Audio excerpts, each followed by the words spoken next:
அஸ்ஸலாமு அலைக்கும் friends, welcome to my channel. இந்த வீடியோவில் ஆட்டு எலும்பு சூப் எப்படி பண்ணுறதுங்கிறது தான் பார்க்க போகிறோம். நான் 1/2 கிலோ மட்டன் எலும்பை சுத்தம் பண்ணி வச்சுருக்கேன். இதில் நல்லி எலும்பு, நெஞ்சு எலும்பு இந்த மாதிரி எல்லாம் கலந்து தான் இருக்கும். இதில் சேர்க்கக்கூடிய மசாலாக்கான பொருட்கள் என்னென்னா, ஒரு 20 சின்ன வெங்காயம் எடுத்துக்கோங்க. நான் பூண்டு குட்டியாக இருக்கிறனால ஒரு 25 பல் பூண்டு எடுத்துருக்கேன். நீங்கள் பெருசாக இருந்தால் ஒரு 10லேருந்து 15 பல் பூண்டு எடுத்துக்கோங்க. ஒரு பெரிய துண்டு இஞ்சியை கட் பண்ணி வச்சுருக்கேன். கூடவே கொஞ்சம் முந்திரி எடுத்திருக்கேன். முந்திரி வந்து ஆப்ஷனல் தான். ஒரு பட்டை, 3 ஏலக்காய், 4 கிராம்பு,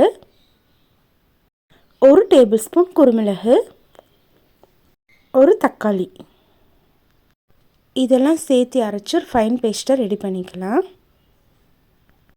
நெக்ஸ்ட் ஒரு குக்கர் எடுத்துக்கலாம். அதில் 1 டேபிள் ஸ்பூன் ஆயில் ஊற்றிக்கலாம். கூடவே அதில் 1 டீஸ்பூன் சீரகமும் சேர்த்திக்கலாம். சீரகம் நல்லா பொரிஞ்சு வந்ததுமே நம்ம ரெடி பண்ணி வச்சுருக்க மசாலாவை இதில் ஆட் பண்ணிக்கலாம். மசாலாவை நல்லா வணக்கி விடணும். இந்த மசாலாவில் ஃபுல்லாக அந்த எண்ணெய் ஃபுல்லாக ஸ்ப்ரெட் ஆகணும், அந்த அளவுக்கு நல்லா வணக்கி விட்டுக்கலாம். கூடவே 1/4 டீஸ்பூன் மஞ்சத்தூளும் சேர்த்திக்கலாம். லைட்டாக அந்த பச்சை வாசம் போகிற வரையும் வணக்கலாம். மசாலாலேருந்து எண்ணெய் தனியாக பிரிஞ்சு வரும். அப்போ வந்து நம்ம க்ளீன் பண்ணி வச்சுருக்க மட்டன் எலும்புகளை இதில் ஆட் பண்ணிக்கலாம். இப்போ அந்த மசாலா வந்து மட்டன் எலும்புக்குள்ளே ஃபுல்லாக ஸ்ப்ரெட் ஆகணும். கூடவே கொஞ்சம் உப்பு சேர்த்து நல்லா கிளறி விட்டுக்கலாம். நம்ம மசாலா அரைச்சு இல்லையா, அந்த மிக்ஸி ஜாரில் கொஞ்சம் தண்ணி ஊற்றி அலசி இதில் ஊற்றி கலக்கி விட்டுக்கலாம். ஒரு 2 நிமிஷம் வேகட்டும்.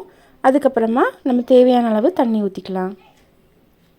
நான் வந்து அந்த எலும்பெல்லாம் மூழ்கிற அளவுக்கு தான் தண்ணி சேர்க்க போகிறேன்.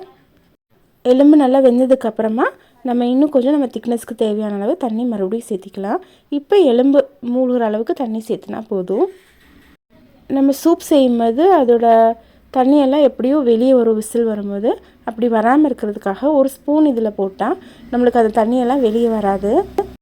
பாருங்கள், 6 விசில் வந்துருக்கு. ஆனால் தண்ணி சுத்தமாக வரல. நம்மளோட சூப்பும் ரெடி ஆயாச்சு.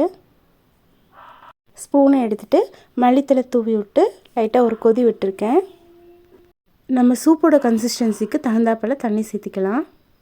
உப்பு காரம் சரி பார்த்து தேவைப்பட்டால் அதையும் சேர்த்திக்கலாம். நீங்கள் தண்ணி சேர்த்துருந்தீங்கன்னா லைட்டாக ஒரு கொதி விட்டு இறக்கி வச்சிடலாம். நீங்களும் ட்ரை பண்ணி பார்த்துட்டு எப்படி இருந்துச்சுன்னு கமெண்ட் பண்ணுங்கள். இந்த வீடியோ பிடிச்சிருந்தால் லைக் பண்ணுங்கள், சப்ஸ்கிரைப் பண்ணுங்கள், ஷேர் பண்ணுங்கள். தேங்க்யூ.